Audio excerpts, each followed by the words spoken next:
Narration. Narration means होता है व्याख्या, बातचीत। जो दो लोगों की आपस की बातचीत है, दो या दो से अधिक पार्टीज की बातचीत, उसको नरेशन कहा जाता है। The art of reporting of the words of a speaker is called narration. इसको क्या कहा जाता है? The art of reporting of the words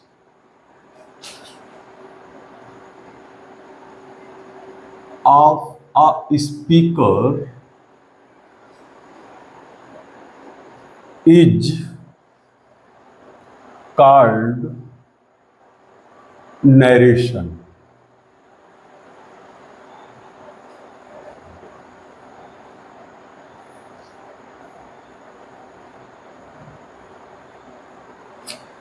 जो कला होती है, यानी किसी वक्ता के बात को रिपोर्टिंग करने की जो कला है, वो क्या कही जाती है? नरेशन कही जाती है। यानी इसको वक्ता कैसे बोल रहा है, सामने आमने बोल रहा है या अप्रत्यक्ष रूप से बोल रहा है।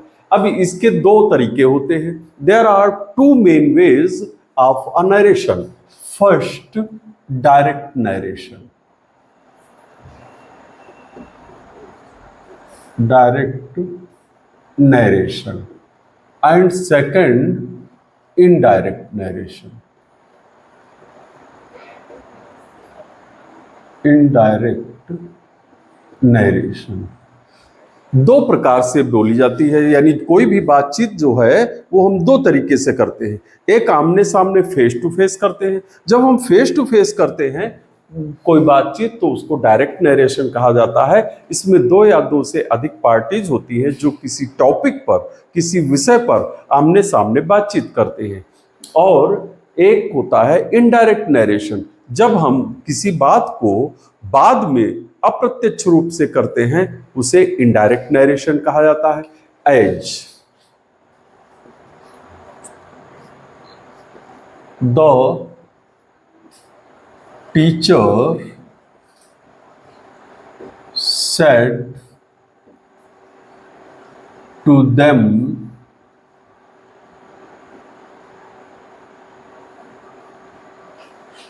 I shall teach you grammar today।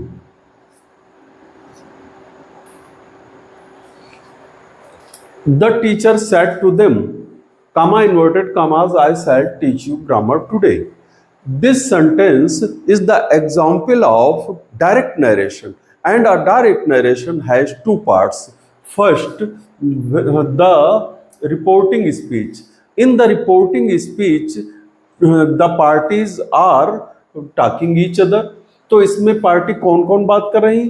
Teacher और उसके शिष्य, देम, ये दो बातचीत कर रहे हैं। तो ये दो पार्टी हैं। ये वाला इतना हिस्सा, the teacher said to them, ये क्या होता है? आपका रिपोर्टिंग स्पीच होता है। Reporting speech. और जो बात, जो विषय, जिस संबंध में बातचीत की जा रही है, उसे हम इन्वर्टेड कामास के अंदर लिखते हैं। और इस हिस्से को क्या कहा जाता है? Reported speech. Reported speech. अब इसको फिर से समझिए आप, क्या है? The teacher said to them, इसमें टीचर और देम, ये दो पार्टीज आपस में बातचीत कर रही है। बात क्या हो रही है? आई शैल टीच यू ग्रामर टुडे। तो जो विषय है, वो विषय इन्वर्टेड कामास के बीच में लिखा जाता है और इसको ग्रामर में नाम दिया जाता है रिपोर्टेड स्पीच। और जो लोग बात कर रहे हैं आपस में, उसको नाम दिया जाता है रिपोर्टिंग स्पीच। अब इनमें भी रिपोर्टिंग स्पीच और रिपोर्टेड स्पीच में सब्जेक्ट भी होता है, वर्ब भी होता है और ऑब्जेक्ट भी होता है। तो जो रिपोर्टिंग स्पीच में सब्जेक्ट होता है या वर्ब होता है, ऑब्जेक्ट होता है, the subject, the verb and the object of the reporting speech are called the reporting subject, the reporting verb, and the reporting object. Like this, the subject, the verb, the object of the reported speech are called the reported subject, the reported verb, and the reported object respectively. As इसमें कौन कह रहा है? तो the teacher बात कर रहा है, तो इस द टीचर को आप क्या मानेंगे? रिपोर्टिंग सब्जेक्ट मानेंगे, रिपोर्टिंग सब्जेक्ट। इसकी वर्ब क्या है आपकी? ये सेड है, जो ये क्या कही जाएगी? रिपोर्टिंग वर्ब कही जाएगी। बात किससे की जा रही है? देम से। ये आपका क्या बोला जाएगा? रिपोर्टिंग ऑब्जेक्ट बोला जाएगा।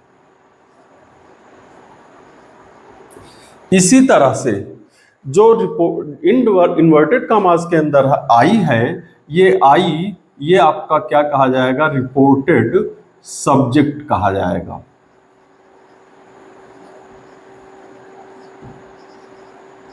शैल टीच, इसको आप क्या नाम देंगे? रिपोर्टेड वर्ब कहेंगे, रिपोर्टेड वर्ब। इसी तरह से आपका ये यू रिपोर्टेड ऑब्जेक्ट है।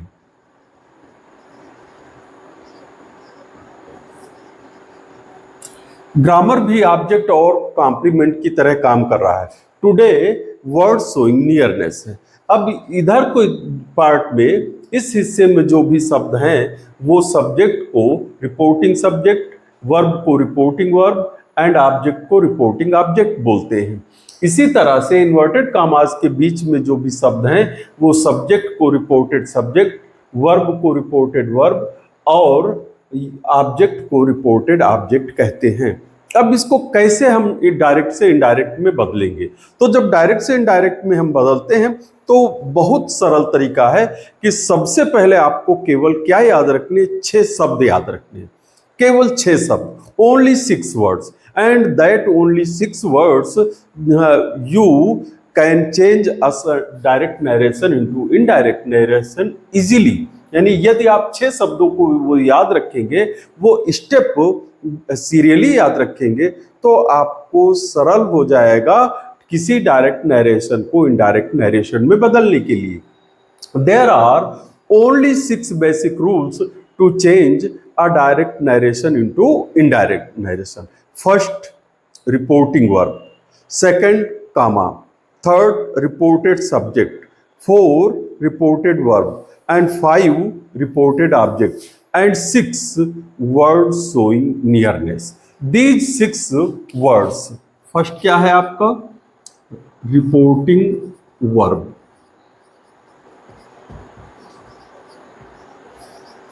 Second, comma, third, reported subject, 4, reported verb, 5, reported object, and 6, words showing nearness, it means adverbs.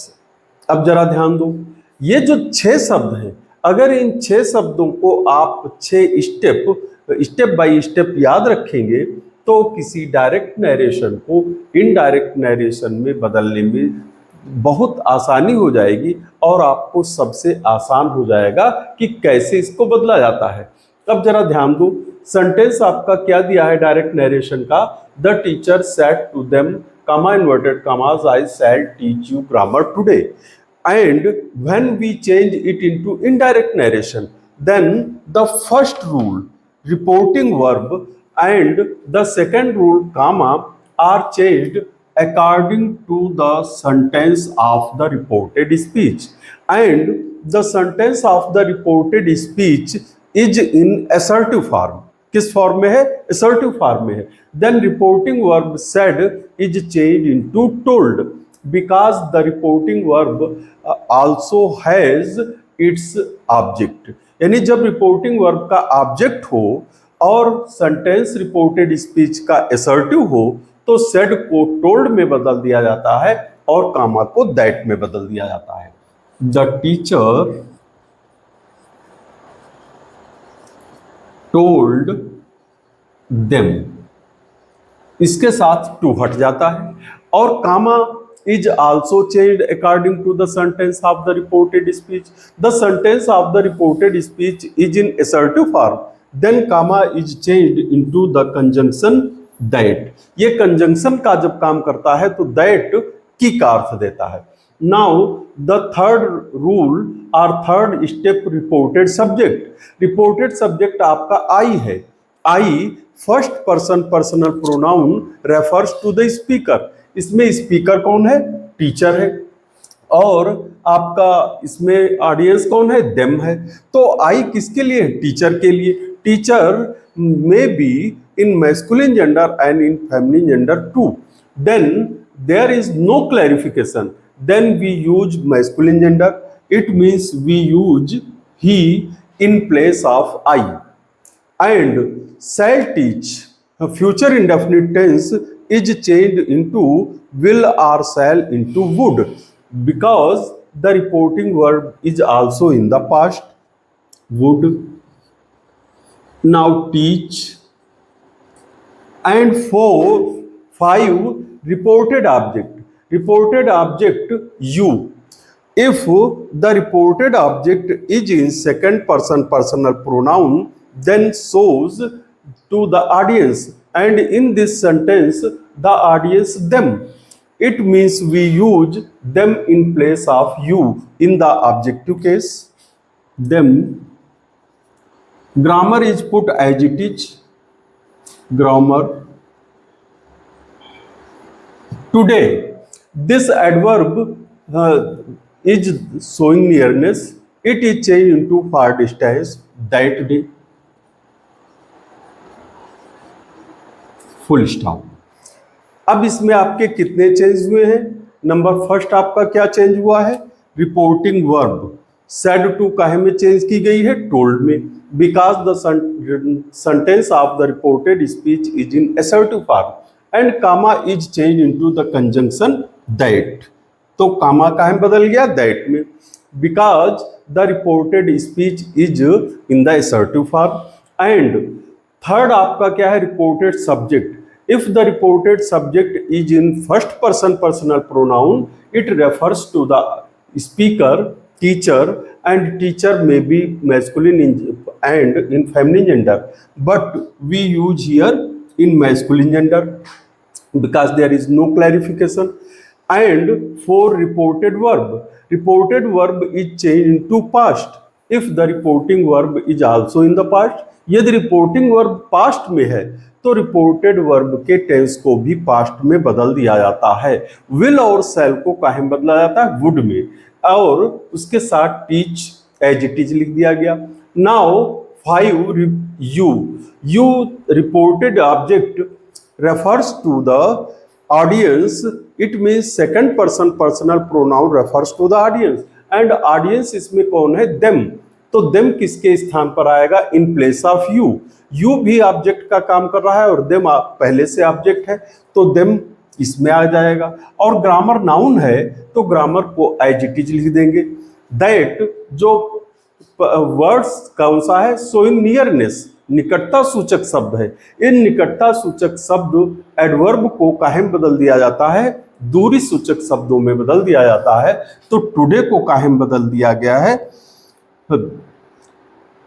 That day में. तो ये कौन सा नंबर हो गया? 4, ये 5 और ये 6.